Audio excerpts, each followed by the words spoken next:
Hello and welcome back. Today I wanted to do a review of a new item that hit the market here. This is the Rapier Onyx blade from Ripper Blades. Now if you're not familiar with Ripper Blades, I've done a lot of reviews of Ripper Blades they basically make vanity blades. Usually their flat blades are acrylic. Gary Ripper just recently did a video about why that is and why you can't really realistically make them out of polycarbonate. But the short version is polycarbonate doesn't transmit light as well. It clouds. It's harder to work with. And realistically, I mean, look at the edge on this.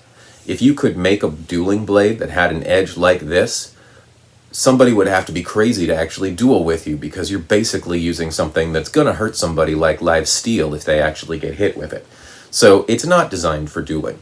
But Ripper's flat blades, there have been a lot of them. He's done axe blades, he's done large, like broadsword blades. I've always been a fan of the more slimline blades, like this design, which is a needle, and this new design, which is the Rapier. So what he's been doing with the Onyx collection, I reviewed this guy a while back. This was a prototype.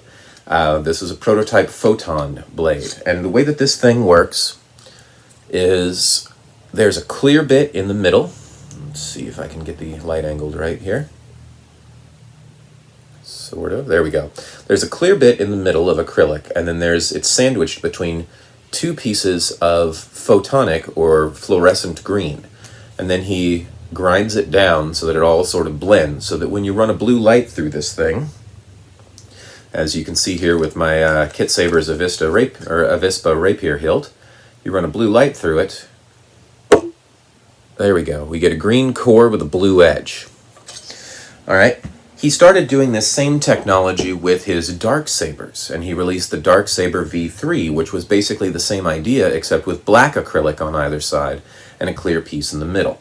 What the Onyx collection is taking that technology that he came up with for the Dark Saber and translating it to different blade shapes. There's a katana, there's a spearhead, there's a Spartan or sort of gladius looking thing, there's a big old broadsword. But it's basically that same idea. We have clear in the middle, sandwiched between two layers of black, so that when you turn it on, the black doesn't transmit light, and you get this glow around the outside edge. Now what he's doing here is something that people have been looking for in the community for a long time. A dark cord or black cord blade like you see in some of the old Republic games. And it's a really, really cool effect. On the side you see I've got a thin red. Any other angle, I've got a black core. And it's an awesome, wicked looking blade. I really love this thing. The balance on it also is really nice. It's very usable for choreography, and it's fairly durable because it's not so big and overly heavy.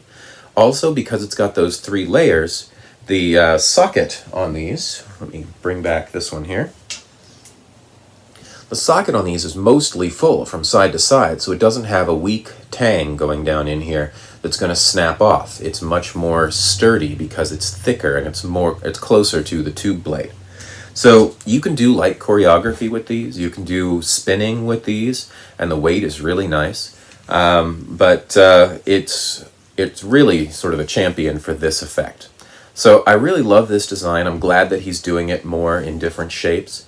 Let me talk about one of the only downfalls to this. Find my wrench here.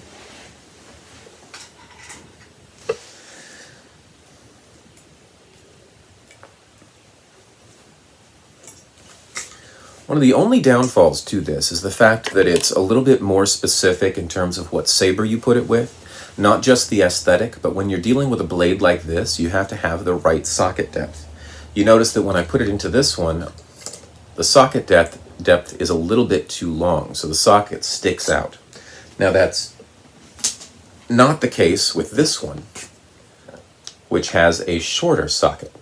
So this one goes in a lot further, but it still sort of sticks out. So you've got to have it sort of tailored to the saber. Now he's willing to make the sockets in different lengths.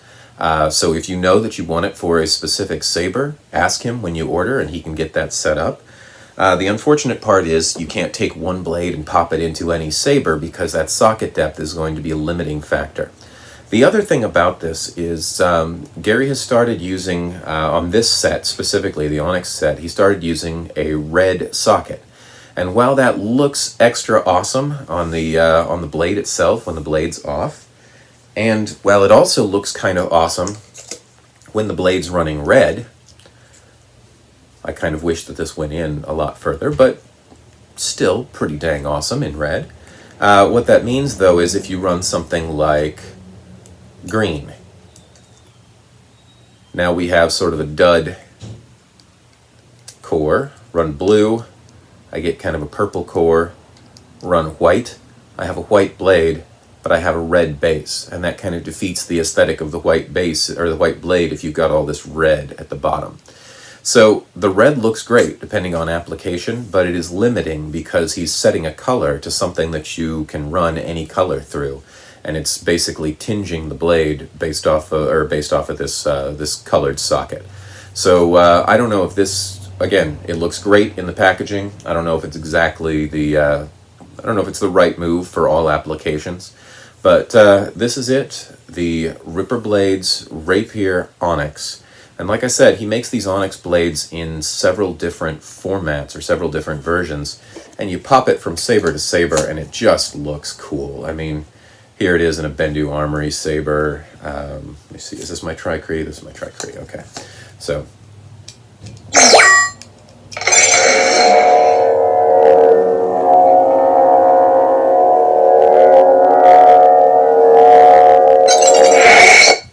very nice, very even illumination on this thing. It's really kind of a showstopper.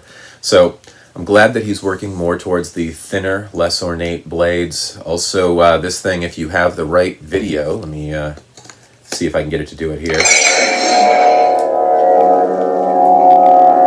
Even when it's moving,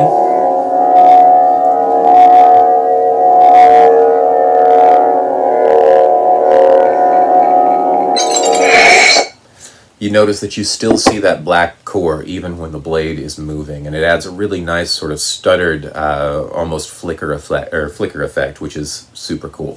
So, big fan of this design from Ripper Blades, the Obsidian Rapier, but big fan of all of the Obsidian designs. The Obsidian Darksaber is definitely the way to go if you've got a Darksaber design, or if you've got a Darksaber hilt. So there we go. Join me back next time, and I'll show you this thing with a couple of accessories that came with it.